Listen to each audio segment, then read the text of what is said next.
Assalomu alaykum hammaga. Trader Recap. Euro GBP parasida 15 minutlik time frame. Before the screen qilganman. Bu narsa kanalga ham tashlangan. Xo'p, bu before, after. Bu bo'lsa after. 15 minutga o'tamiz. Xo'p, 15 minutlikda bizda nima bor? Xo'p, bu after. 15 minutda afterni ko'rgan bo'lsangiz, endi hashtorga o'tamiz. Hashtorda bizda nima bor? Siyosiy model bor. Bu modelni kutdim. Euro GBP parasi deyarli ko'p traderlar deyarli entry olmaydi, chunki bilmadim, Valentina sekinligigami, boshqagami. Biz entry qilib ko'rdim. 20 soatlik tipi. Deyarli 1 kun kutilgan, 1 kun ushalgan zelka. Xo'p. CRT model bo'lgan. Sevib qilingan. Bu model haqida ham hozir aytib o'tib ketaman. Ko'p ehtimol bilan 3-modelga tushadi. Mana, 3-modelga tushadi. Boshqa hech bir modelga to'g'ri tushavermaydi hozir. Mana buni ham ko'rsatib o'tdi. 1-model, 2-chi, 3-chi, 4-chi, 5-chi. 5-modelga tushmaydi. Eng tushadiganimiz shu 3-model. 3-model bo'lsa. Xo'p, bizda nima bor edi? Bizda order block, key level order blockdan reaksiya olgandan keyin 15 minutlik time frame ga tushdim. Ikkinchi swechani o'zidan entry qilishga harakat qildim va FVG inversion FVG deysizlar, shuni belgilab oldim. Shuni entry qilindi va tepagacha kutildi. Bu yerda yangilik bor edi. Yangilik narxni ko'tarib yubordi, lekin stop loss olmadi. Stop lossda shu swechani highga qo'yilgan doim yaxshi. Hali risk rewardni ko'taraman deb stop loss olib qo'ymanglar.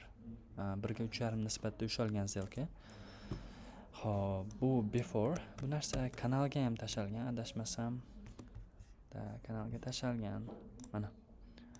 Kechki payt soat 2 larda tashalibdi. 2 larda. Bu H1dagi soat obedlardagi vaqtda tepa olsa rekap chiqaraman deganman. Tepa oldi. Xudoga shukr, uyaltirmasdan tepa oldi. Xo'p, CRT model 1 emas, CRT model 3 ga to'g'ri keladi. Bu yerda xato ketgan. Xo'p. Qani trading view da dashtorda rejection OB key level doim muhim. Doim aytaman, key level doim muhim. Rejection OB dan key leveldan olib tepaga tushib ketganmiz. Uyaltirmagan. Xo'p. Bunga aytib o'tib ketay. Xo'p.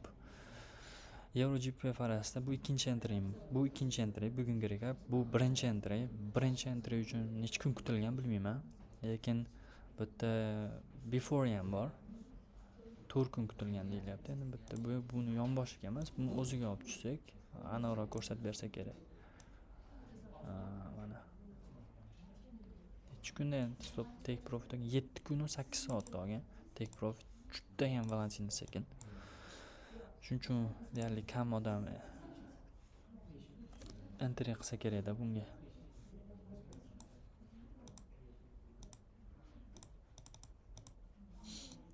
Bu before bo'ladi, to'g'rimi? Xo'p, bu after deganim.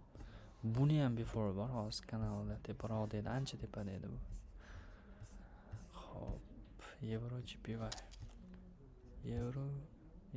GBP adashdim, Euro GBP deb dedi, aybga yurmaysizlar. Euro GBP. Bu entry mana berilgan, to'g'rimi? Entryga kelmadi deganman. Yo'q. Hozir shuni ko'rsatib beraman.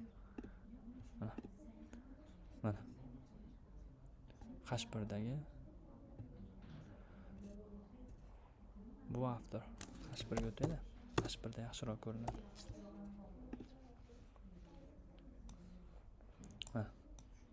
Men breakerdan olganman.